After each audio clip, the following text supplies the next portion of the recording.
Au retour de la pause, on va continuer donc de parler du Mali sur le même aspect de la crise que traverse le pays pour la figure de proue de l'opposition malienne aujourd'hui, l'influent imam Mahmoud Dicko. Il a accusé dimanche la France d'être en partie responsable de la situation actuelle car elle interférait dans la politique locale en apportant son soutien au Premier ministre Boubou Cissé, dont Dicko réclame la démission. Nous ne voulons plus de Boubou Cissé comme Premier ministre. C'est ce qu'il a encore martelé lors d'une conférence de presse dans la capitale. Boubou Cissé n'est pas avec la majorité, il n'est pas avec l'opposition, encore moins avec la société civile. La France doit nous respecter sans donner de preuves de ces accusations. Mahmoud Dicko a aussi affirmé que la France est derrière les décisions de IBK de maintenir à son poste le Premier ministre. C'est des accusations très directes que lance ici Mahmoud Dicko à l'endroit de la France. On dira même que c'est peu diplomatique. Oui, c'est tellement direct que, bon, en principe, Mahmoud Dicko ne serait pas en train de parler sans les preuves. On estime qu'il a les preuves. Maintenant, la France, au Mali, c'est un pays francophone, donc est-ce qu'on a besoin, est-ce qu'il faut parler directement pour qu'on sache que la France ne peut qu'intervenir au Mali? C'est ça, on n'a pas besoin.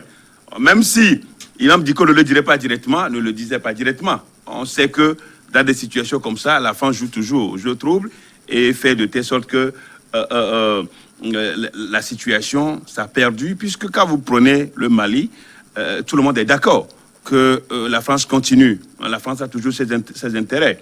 Et à l'état actuel où les contestations vont de tous les sens, il faut semer la confusion.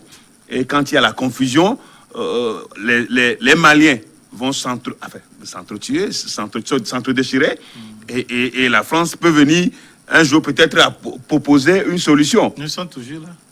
Oui, bien sûr, la France viendra encore proposer une solution, une sortie de crise. Bon, donc, attention, la France aujourd'hui, ce qu'il faut savoir, elle doit savoir que de manière définitive aujourd'hui, elle est en train de rompre quand même. Hein, elle doit savoir rompre avec les générations. Parce que la génération actuelle, c'est une génération moderne. En fait, c'est l'autre génération. Cette génération n'est pas celle des années avant, pendant, après l'indépendance. C'est une jeunesse aujourd'hui qui regarde tout, qui voit tout.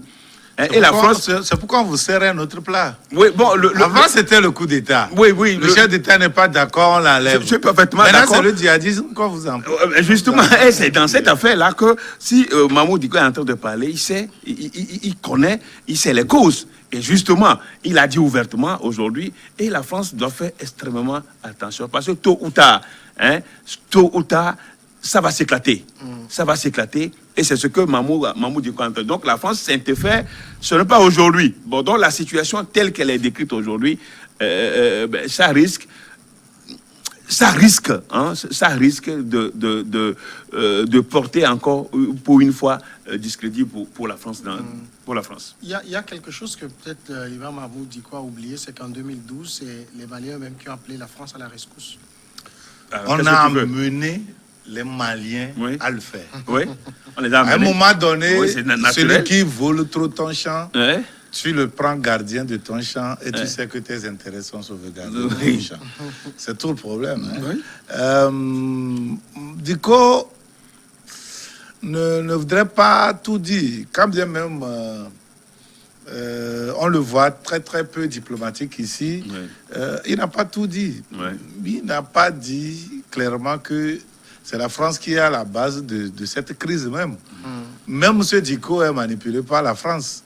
Il y a des voix arrivées jusqu'à demander la démission, le départ d'un chef d'État. Et si tenir, ça veut dire que tu te targues d'un soutien extérieur, et pas des moindres. Et ce soutien ne peut que provenir des milieux officieux, voilà, des milieux capitalistes, des milieux français. Surtout quand on est dans un pays francophone comme le nôtre ici.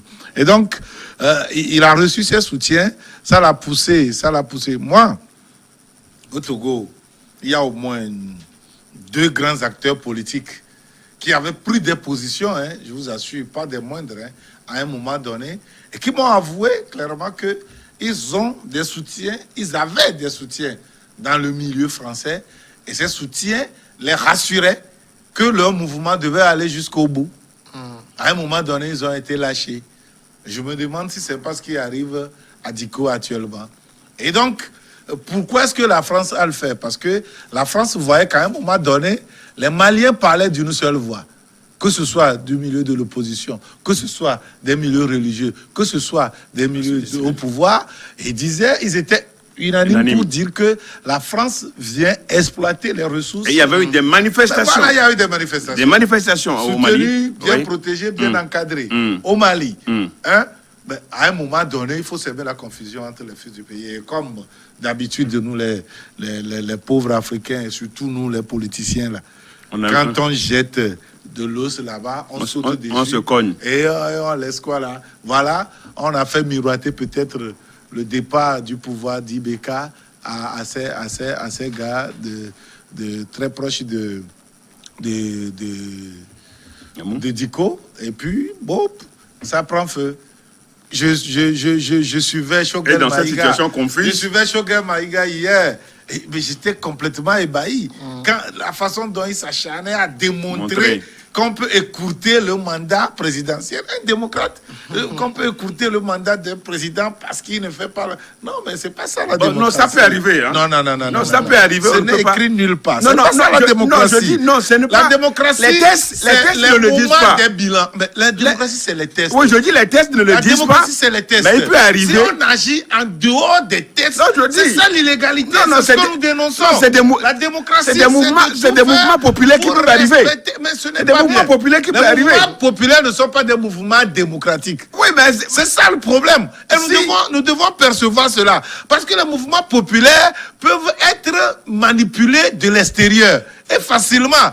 Et les conséquences, vous ne pouvez pas les maîtriser. Mais ces mouvements-là sont motivés. Les mouvements là au Mali sont motivés parce qu'il y a trop de corruption. Si c'est les motifs, le peuple ne trouve pas. Le peuple ne trouve pas à manger. Le peuple ne trouve pas à son compte. Tu en trouveras toujours. Tu n'arriveras pas au Mali aujourd'hui et tu ne vas que compter des squelettes vivants. Ce n'est pas possible. Ça veut dire que ça, c'est un discours politique. Non, c'est vrai, c'est un discours. Les Maliens ont fait ceci. Mais quand même, c'est un discours politique.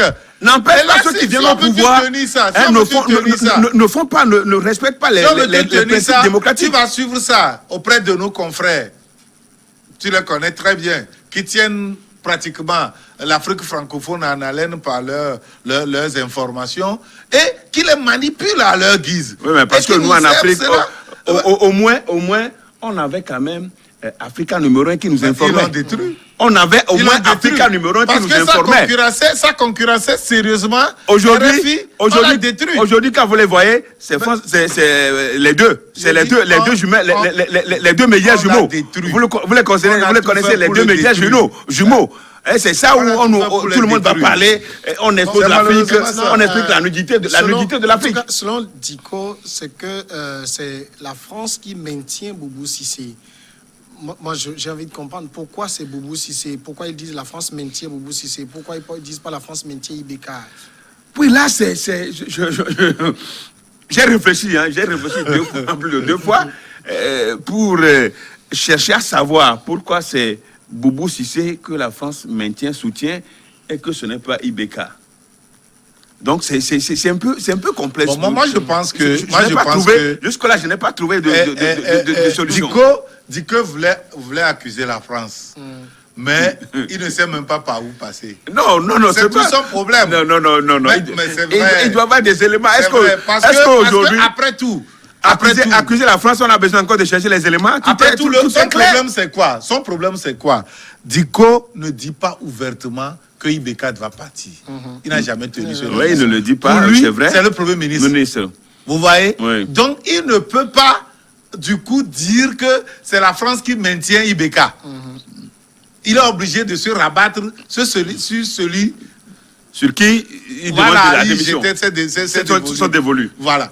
Et donc, c'est pour dire que quoi? C'est vrai, il voulait accuser la France, il ne sait pas par où ça tenir. C'est ça le problème, c'est tout son problème. Mais il a dit, il a dit de toutes les façons. Il est obligé de forger les choses de la sorte Et pour faire, parce que, après tout, un Premier ministre, un Premier ministre n'est pas un élu. Tu sais que... pas un élu, donc c'est un simple fusible. Non. Le chef de l'État peut rentrer dans son bureau tout de suite et dire que, à partir d'aujourd'hui, je ne veux plus de toi. Il part. Mais ce n'est pas ça pour le chef d'État. Non, mais ce qui chef d'État, c'est quand cas. vous prenez par exemple, vous savez que la France a soutenu la décision quand même de la CEDEAO. La France a soutenu la décision de la CEDEAO. La France ne peut que soutenir cette décision. Mais dans les milieux, vous savez que les discussions, quand ça arrive, il y a la face visible de l'iceberg. Mais il faut demander aussi, il faut demander l'avis de la France des fois. Mais pas des fois, mais souvent. On en demande toujours. Si la CEDEAO, dans son ensemble, les ténors de la CEDEAO vont dans ce sens, la France est obligée de suivre cette ligne-là. Mais au même moment, si ça ne l'arrange pas, elle va poser d'autres pots de banane. C'est ce qui se passe. Et là, actuellement, c'est ce qui s'est toujours passé. Et là, actuellement, l'opposition, comme le Mamoud Dicko l'a dit, moi, je pense sincèrement que Mamoud Dicko a des éléments. Peut-être qu'il a dit tout à l'heure, il ne veut pas afficher les éléments. Mais ce qu'il veut dire, c'est que la France protège Ibeka. Ouais. Oui. Je doute que Mamoud Dicko soit un pion de la France. Oh non, c'est un pion à son insu, à son corps défendant. C'est un pion. Je doute. Je t'assure. Je doute. Pasteur Edo, parce que ce mouvement de l'intérieur comment on l'appelle, M5, ce mouvement de l'intérieur, c'est un mouvement qui s'est constitué. Qui s'est constitué. C'est des mouvements bien suscités. Par les Maliens, vous savez, qui ont envie de se faire gouverner autrement. L'improvisation, la meilleure plutôt façon de réussir une improvisation, c'est de la préparer. C'est comme ça. Et toujours dans c'est plus une improvisation. C'est déjà préparé. Mais ce qui se fait, les gens pensent que le 5 octobre au Togo, c'était improvisé. Ce n'est pas vrai. Non, le 5 octobre était bien préparé. Ça a été organisé. Non, oui. Et donc ici aussi, je t'assure que c'est bien préparé, c'est un mouvement bien préparé. C'est pour cela que du coup, vous avez vu immédiatement un leader, et le leader, ça s'est constitué autour. Les mouvements qui se révèlent de façon acéphale, ces mouvements, on peut dire que c'est des mouvements spontanés. Je vous donne un exemple. Le jour où on avait augmenté le prix du carburant au Togo, vous avez vu la manifestation qui s'est suscitée un peu partout. 2017. Oui, mais les endroits qui n'étaient même pas touchés par des mouvements, des soulèvements habituels politiques. Il n'y avait pas de tête. Il n'y avait pas de tête. Et ça, c'était vraiment un mouvement. Ça, c'est des trucs. Et vous avez vu que le ça a ébranlé. Ah oui, mais. Et puis, ils ont pris des dispositions. Des dispositions pour qu'il n'y ait pas un deuxième jour. Je vous assure que des mouvements qui portent des têtes là, c'est des mouvements préparés. Oui, quand on dit que c'est des mouvements spontanés. Et quand, par exemple, l'exemple du Mali est là aujourd'hui. Par la suite, on voit déjà la Côte d'Ivoire, on voit la Guinée. Ouais, il y a beaucoup de braises. Il y a beaucoup de braises. Qu'est-ce que la CEDEAO en pense? Vous savez que la CEDEAO, après et avant tout, n'était pas créée pour pouvoir résoudre des problèmes économiques. Mais aujourd'hui, la politique s'est invitée. Avec la démocratie, les principes démocratiques. La plus belle fille au monde ne peut donner que ce qu'elle possède. La CEDEAO ne peut rappeler que aujourd'hui, les principes politiques sont en train de prendre parce qu'il faut régler les affaires politiques avant de pouvoir entrevoir des facettes économiques de bon état. Libres de se déterminer. Nous sommes ici dans un contexte communautaire. Ça ne met pas ça ne met pas à zéro les règles internes de fonctionnement de chaque État. C'est comme ça, malheureusement. Oui, mais c'est comme ça si au sein de la CEDEAO, le principe démocratique est acquis, donc que les règles démocratiques s'imposent. Oui. Que les règles démocratiques s'imposent. Maintenant, c'est pas la CEDEAO qui viendra les appliquer à votre place. Si vous prenez le protocole additionnel, voilà, c'est clairement signifié. Voilà, c'est clairement signifié. Maintenant, quand on te dit que c'est le peuple qui a décidé. Aujourd'hui, ce qui est clair, ce qui est clair, pour contourner la limitation de mandat, loi. on fait de telle sorte jusqu'à ce que quand on est en train de finir le deuxième mandat, on modifie, on dit le compteur est à 0, donc on reprend après le compteur à 0, c'est ça. Non, moi je me dis que tout ça c'est pour dire que la démocratie, c'est une longue construction. Il faut être aussi patient. Il faut. Donc, quand c'est clair. Tout en même temps. Non, mais quand c'est clair, quand on viole les principes élémentaires de la démocratie, les principes démocratiques, les simples. Edo, oui. Au même moment où on veut établir les principes, on veut défendre les principes, il y a aussi des règles fondamentales de droit. Des principes fondamentaux de droit qu'on ne peut pas bafouer. Vous le faites, c'est tout l'état de droit que vous détruisez. Et ça ne rend pas fort. Il faut que les principes et les règles aillent de pair. On est d'accord, aillent de pair. Voilà, et c'est justement ce qu'on est en train de faire. Mais on a l'impression... Il faudrait par exemple... On a l'impression qu'on viole les principes et au même moment, les règles aussi ne sont pas... Les règles, par exemple, les règles de la non-rétroactivité de la loi, ça fait partie des principes fondamentaux du droit. Et on ne peut pas venir bafouer cela. Parce qu'un politicien veut que... Tu vois que... Vite, moi je veux aller au pouvoir. Imagine que c'est en Afrique qu'on parle de la non-rétroactivité. C'est en Afrique seulement. Juste parce que les gens... Pourquoi en Afrique? C'est une règle universelle. Je suis d'accord que c'est une... Mais l'application, c'est en Afrique seulement qu'on voit ça. C'est ce que je dis. C'est parce qu'on se confronte à ça pour le moment. Je vous assure que dans quelques années, ça va passer. Juste parce qu'on veut faire plus de deux mandats. Par exemple, si nous prenons par exemple... Parce que les gens veulent faire plus de deux mandats. Si nous prenons par exemple le cas il contourne ça. Par exemple, le cas du Togo, en 2030, s'il advenait que Faure Gnassingbé se présentait encore en 2025 et qu'il soit élu en 2030, il ne peut plus modifier cette constitution pour dire que le compteur est à 0, alors il va se représenter encore. Non. Et aujourd'hui, vous savez qu'aujourd'hui, le compteur est à 0 partout, hein? Oui, c'est notre invention. C'est notre invention. C'est le principe du droit. C'est notre invention. C'est le principe du droit. On ne peut pas contourner cela. On ne peut pas contourner cela. Et moi, je dis, j'en appelle à la patience de tout un chacun. Non. Vous voyez, depuis 2010, on voulait faire ça. Les gens ont trop patienté. Attends, en 2010, on voulait faire ça. Si c'est qu'on avait concédé à ça, si c'est qu'on avait fait cela, en 2020 maintenant, vous allez voir que ce serait passé. Même en 2014. Vous vous rappelez, non? En 2014, avec Agboibo. Où va les démarches là? Professeur Magoula Kokouvi et les autres qui avaient demandé en 2014. Jean Degli et tout ça là. On s'est opposé. C'est Jean-Pierre Fabre et Sacré de l'ANC qui se sont opposés vigoureusement à ça. Et voilà, ça nous rattrape maintenant. On revient pour le dernier sujet.